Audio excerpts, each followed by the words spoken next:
Tony, looking back on this, should the Mets have matched Philadelphia's offer in order to keep Wheeler in Queens? Well, obviously, he's one of the best pitchers in baseball, Sal. Right.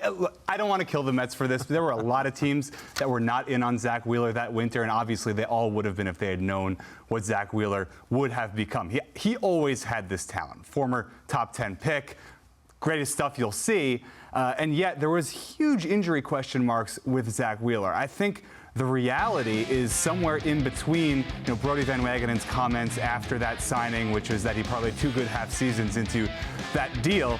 That's not really the reality, nor is the reality that everyone saw this coming, that he was just going to develop into a Cy Young candidate, one of the best pitchers in baseball. I will say this, if you want to criticize the Mets, it's what they did do that winter, because Zack Wheeler's salary was $21.5 million for 2020, his first year of that deal. The Mets spent more on Rick Porcello, Dylan Betances, Michael Wacha, and Brad Brock. Those are the 4 major league contracts they gave out all to pitchers in that offseason.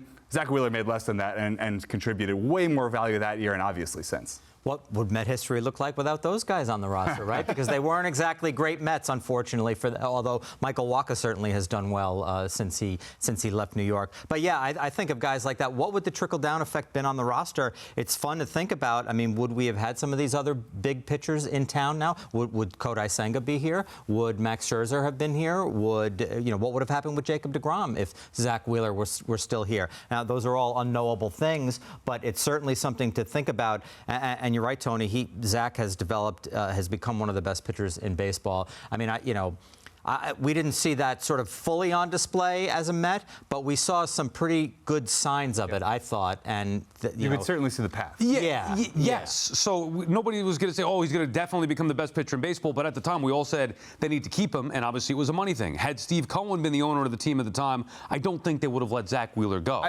I agree with you completely on that point. I think the thing is, the Phillies really did extend to get Zack Wheeler. That contract that he got was considered bigger than probably most teams expected him to get. Now it's a bargain. Now it's a bargain.